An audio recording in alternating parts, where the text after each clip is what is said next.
മത്സരത്തെ മാത്രം വിലയിരുത്തി പരിശോധിക്കുകയാണെങ്കിൽ ഈ ആഴ്ച അനുമോൾ നോമിനേറ്റഡ് ആണ്, ആര്യൻ നോമിനേറ്റഡ് ആണ്, ഗിസേൽ നോമിനേറ്റഡ് ആണ്, നെവിൻ നോമിനേറ്റഡ് ആണ്, രഞ്ജിത്ത് നോമിനേറ്റഡ് ആണ്, രേണു നോമിനേറ്റഡ് ആണ്, ശാരിക നോമിനേറ്റഡ് ആണ്, ശൈത്യ നോമിനേറ്റഡ് ആണ്. ഇത്രയും പേര്, അതായത് ഏകദേശം 8 പേര് ഈ ആഴ്ചത്തെ നോമിനേഷനിലുണ്ട്. ഈ ആഴ്ചത്തെ നോമിനേഷനിൽ പുറത്തു പോകാൻ സാധ്യത ആർക്കാണ്? ബിഗ് ബോസ് വീട്ടിലെ ഗെയിമിനെ വിലയിരുത്തി നോക്കുകയാണെങ്കിൽ അനുമോള് ഈ ആഴ്ചത്തെ ഓൾമോസ്റ്റ് എല്ലാ കണ്ടന്റുകളും അനുമോളുമായി കൂടെ ബന്ധപ്പെട്ടാണ്. എല്ലാ എപ്പിസോഡിലും സ്ക്രീൻ സ്പേസ് കിട്ടിയ ഒരാളാണ് അനുമോള്. പുറത്തു പോകേണ്ട ആളെ അല്ല, അനുമോളെ പുറത്താക്കാനും പാടില്ല. അനുമോൾ അത്രയും നല്ലൊരു കണ്ടസ്റ്റന്റ് ആണ്. അനുമോൾക്ക് കുറെ പോസിറ്റീവ്സും നെഗറ്റീവ്സും എല്ലാ മനുഷ്യരെയും പോലെയുണ്ട്. ബട്ട് അടിപൊളി കണ്ടസ്റ്റന്റ് ആണ്. ഒരുപാട് ദൂരം മുന്നോട്ട് പോകാനുണ്ട്. അടുത്തത് നമ്മുടെ ആര്യന്റെ കേസാണ്. ആര്യൻ അടിപൊളി ഒരു കണ്ടസ്റ്റന്റ് ആണ്. ആര്യൻ ഇനിയും കുറെ കൂടെ ബിഗ് ബോസിൽ എന്തൊക്കെയോ ചെയ്യാൻ കഴിയുമെന്ന് എനിക്ക് തോന്നുന്ന ഒരു മത്സരാർത്ഥിയാണ്. അതായത് ആര്യന്റെ ആ ഒരു ഫുൾ ക്യാരക്ടർ നമുക്ക് ഇതുവരെ മനസ്സിലായിട്ടില്ല. ഇനി ആര്യൻ കുറെ പുറത്ത് വരാനുണ്ട്. സോ ആര്യൻ അല്ലെങ്കിൽ തന്നെ ആര്യൻ ആക്റ്റീവ് ആയിട്ടുള്ള ഒരു കണ്ടസ്റ്റന്റ് ആണ്. സാധ്യത വളരെ കുറവാണ് പുറത്തു പോകാൻ. ഗിസേൽ ഇടയ്ക്കൊക്കെ ആക്റ്റീവ് ആവുകയും പെട്ടെന്ന് ഓഫ് ആയി പോയി ചെയ്യുന്ന ആളാണ്. ചിലപ്പോൾ ഭയങ്കര ആക്റ്റീവ് ആയിരിക്കും, ചിലപ്പോൾ വളരെയധികം കാണാത്ത അവസ്ഥയിലായിരിക്കും. ബട്ട് ഓക്കെ എന്ന് പറയുന്ന ഒരു കണ്ടീഷനിലാണ് ഇപ്പോൾ. ഇടയ്ക്ക് 1-2 ദിവസം ഗിസേൽ ആയിരുന്നു മെയിൻ, എന്നാൽ പിന്നെ അങ്ങോട്ട് ആളെ കാണാനില്ല. അങ്ങനെയൊക്കെയാ.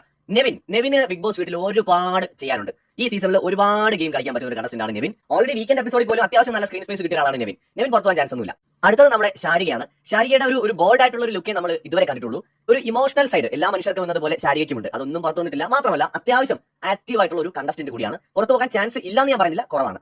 അടുത്തത് ശൈത്യ, രഞ്ജിത്ത്, ഇവർ രണ്ടുപേരുമാണ്. ഇതില് എനിക്ക് ഈ നോമിനേഷനിൽ വന്നതിൽ കുറച്ച് വീക്കായിട്ട് തോന്നിയത്, പുറത്തേക്ക് നിൽക്കുന്നു എന്ന് തോന്നിയത്, ശരിക്കും പറഞ്ഞാൽ ഏറ്റവും വീക്ക് എന്ന് ചോദിച്ചാൽ അത് ശൈത്യയാണ്. അത് കഴിഞ്ഞാൽ രഞ്ജിത്താണ്.